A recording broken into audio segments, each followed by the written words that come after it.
स्वागत है आपका। आप देख रहे हैं सी न्यूज भारत। मैं हूं आपके साथ इशिता। वक्त हो गया उत्तर प्रदेश बुलेटिन का। इस बुलेटिन में बात होगी औरैया के, जहां ऐतिहासिक देवकली मंदिर के कपाट रात्रि 12 बजे से ही जल अभिषेक के लिए खोल दिए गए हैं। देखिए रिपोर्ट।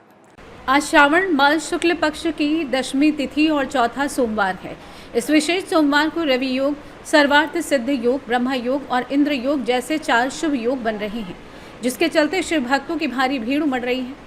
औरैया स्थित ऐतिहासिक देवकली मंदिर में श्रद्धालुओं की भीड़ को देखते हुए मंदिर के कपाट रात्रि 12 बजे ही जलाभिषेक के लिए खोल दिए गए। मान्यता है कि इस मंदिर में स्थापित शिवलिंग हर वर्ष स्वतः बढ़ता है। रात्रि से ही भक्त भगवान भोलेनाथ की पूजन अर्चन और रुद्राभिषेक कर रहे हैं। कांवड़ लेकर प्रदेश भर से भक्त यहां पहुंच रहे हैं। माना जाता है कि यहां मांगी गई मुराद भोलेनाथ जरूर पूरी करते हैं। श्रद्धालुओं की सुविधा को ध्यान में रखते हुए मंदिर परिसर और मार्गों पर पुख्ता सुरक्षा इंतजाम किए गए हैं। पुलिस बल, मजिस्ट्रेटों की ड्यूटी, गोताखोरों की तैनाती, साफ सफाई और शुद्ध पेयजल की व्यवस्था की गई है। पुरुष, महिला व कांवड़ियों के लिए अलग अलग कतारों का भी प्रबंध किया गया है, ताकि दर्शन और जलाभिषेक सुगमता से हो सके। औरैया से सी न्यूज संवाददाता राजेश मिश्रा की रिपोर्ट। आगे बात होगी अयोध्या की, जहां आईजी रेंज अयोध्या प्रवीण कुमार का एक वीडियो सुर्खियां बटोर रहा है। देखिए रिपोर्ट विस्तार से। खबर अयोध्या से, जहां आईजी रेंज अयोध्या प्रवीण कुमार का ये वीडियो सुर्खियां बटोर रहा है। आपने बहुत से सेवानिवृत्त होने वाले वीडियो देखे होंगे, लेकिन ये वीडियो कुछ खास है। अयोध्या में आज सेवानिवृत्त पुलिसकर्मियों को आज आईजी रेंज अयोध्या प्रवीण कुमार ने खुद गाड़ियों में धक्का लगाकर विदा किया, जिसकी खूब सराहना हो रही है। अयोध्या से सी न्यूज संवाददाता राहुल की रिपोर्ट। रुक करेंगे कानपुर का, जहां करंट की चपेट में आकर 13 वर्षीय मासूम की दर्दनाक मौत हो गई। देखिए कैसे हुआ यह हादसा। कानपुर देहात के रनिया नगर पंचायत के कटका रोड पर 13 वर्षीय मासूम अपने बाबा कमला कांत के साथ खेतों में आयुष द्विवेदी पुत्र रमाकांत द्विवेदी मवेशी चरा रहा था। उसी दौरान कटीले तार में करंट की चपेट में आ गया, जिससे मासूम की मौके पर मौत हो गई। सूचना मिलने पर पहुंचे परिजनों में कोहराम मच गया। सूचना पर पहुंची रनिया पुलिस ने शव को पोस्टमार्टम के लिए भेजा है। परिजनों का आरोप है कि बिजली विभाग और नगर पंचायत रनिया की लापरवाही ने मासूम की जान ले ली। कई महीनों से खुला तार पड़ा था। कई मवेशियों की भी जान इसी करंट से चिपक कर चली गई थी। इसके बावजूद भी ध्यान नहीं दिया गया। आइए जानते हैं इस विषय में परिजन का क्या कुछ कहना है। शैलेंद्र द्विवेदी, क्या घटना हुई है? अरे करंट की घटना हुई है। लाइट आ रही थी इसमें करंट में, और बिजली विभाग और नगर पंचायत दोनों की अत्यंत लापरवाही के कारण इस मासूम की जान चली गई। कितने वर्ष का था बच्चा? ये बच्चा था 13 वर्ष का, लगभग 13 वर्ष का था ये बच्चा। किस क्लास में पढ़ता था? 6। तो कैसे हुई? क्या खेलने ले आया था? खेलने नहीं आता, उस मेड़ से आ रहा था, अपना इस रोड पे आ रहा था, अपने खेत से आ रहा था। वो उसका खेत है और खेत से आ रहा था इधर, और उसकी और यहाँ पर उसकी मासूम की जान चली गई। पार कर रहा था, ये तार में करंट आ रहा था और उसमें वो जान चली गई उसकी। क्या लग रहा तार खुला? कई दिनों से कहीं खुला है, जानकारी में 2 महीनों से खुला पड़ा हुआ है। आगे कुत्ता का बिचपका पड़ा है इसी लाइट में।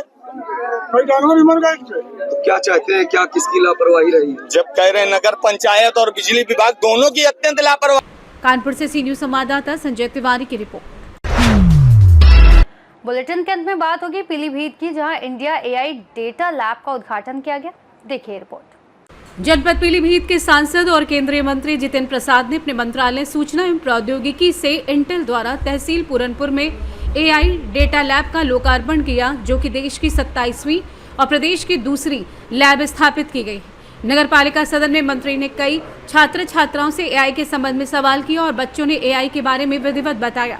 सभी छात्र छात्राओं की केंद्रीय मंत्री द्वारा प्रशंसा की गई। सभासदों के द्वारा फूलों की माला पहनाकर मंत्री को सम्मानित किया गया। दूसरी तरफ लकी चौराहे का उद्घाटन समारोह भी मंत्री के द्वारा किया गया। जनपद एवं आसपास जनपदों के छात्र एवं युवा इस एआई डाटा लैब से प्रशिक्षण प्राप्त कर सकेंगे। शिक्षा के क्षेत्र में ये क्रांति साबित होगी, जो कि डिजिटलाइजेशन में छाई डाटा अहम भूमिका निभाएगा। रविवार को मंत्री द्वारा नगर पालिका परिषद के मीटिंग हॉल में कार्यक्रम को संबोधित किया गया, जिसमें अधिकांश सभासद, छात्र छात्राएं और क्षेत्रीय जनता मौजूद रहे। इस अवसर पर विधान परिषद सदस्य सुधीर गुप्ता, भाजपा जिला उपाध्यक्ष प्रफुल्ल मिश्रा, नगर पालिका अध्यक्ष शैलेंद्र गुप्ता, पूरनपुर ब्लॉक प्रमुख प्रतिनिधि निर्विकार अपूर्व सिंह, नगर अध्यक्ष हर्ष प्रधान, गन्ना विकास समिति अध्यक्ष नितिन दीक्षित, क्षेत्रीय कार्यकारिणी सदस्य रजनीश पांडे, समाज सेवी हर्ष गुप्ता, ऋतुराज पासवान, देवस्वरूप पटेल आदि गणमान्य मौजूद रहे। आगे बढ़ गए और बाकी लोग पीछे छूट गए। मगर भारत में ये नहीं चलेगा। भारत में ये सोच है सरकार की कि नीचे से शुरू हो।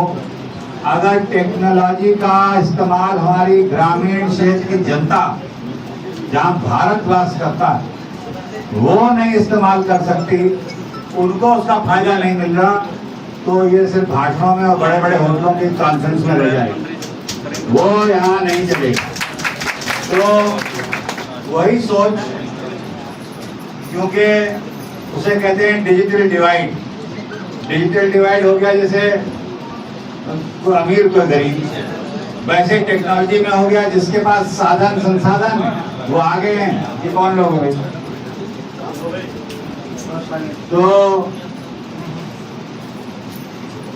जिनके पास संसाधन वो आगे बढ़ गए और जिनके पास इसकी वो नहीं, टेक्नोलॉजी के पास पहुंचने की क्षमता नहीं, वो पीछे रह गए।